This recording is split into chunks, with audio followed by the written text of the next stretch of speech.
ஆடிப்பூர திருவிழாவின் முக்கிய நிகழ்வாக திகழ்வது கஞ்சி வார்த்தல் ஆகும்.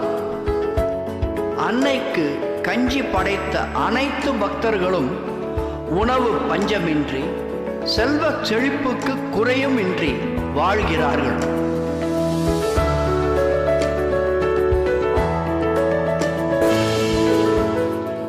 உலகத்தில் உள்ள அனைத்து உயிர்களும் வாழ சுயம்புவாய் எழுந்தருளிய அன்னை ஆதி பராசக்தி எண்ணினாள். அவர்களுக்கெல்லாம் அருள் பாலிக்க கஞ்சி சுமந்து தன்னை சுற்றி வர ஆடிப்பூர திருவிழாவை அளித்தாள்.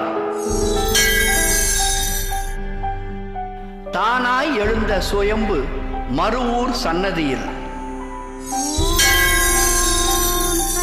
சக்தி ரூபிணியான அன்னை நாம் கொண்டு வரும் கஞ்சிக்கு அருட்சக்தி அளிக்கிறார். நமக்காக எழுந்தருளிய சுயம்பு அன்னையை நாம் கஞ்சி கலயத்துடன் பக்தியோடு வலம் வருகிறோம்.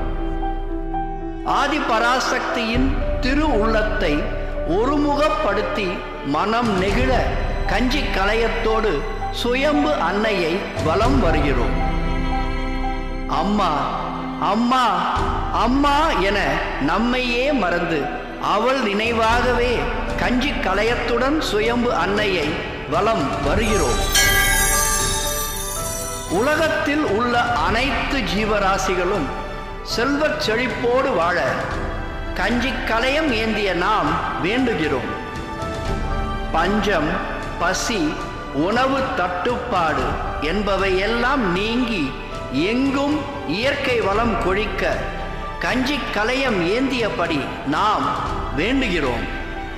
நம் நலனுக்காக, பொது நலனுக்காக, ஊர் நலனுக்காக, உலக நலனுக்காக நாம் ஏந்தி வந்த கஞ்சியை அம்மாவின் ஆசி வேண்டி படைக்கிறோம்.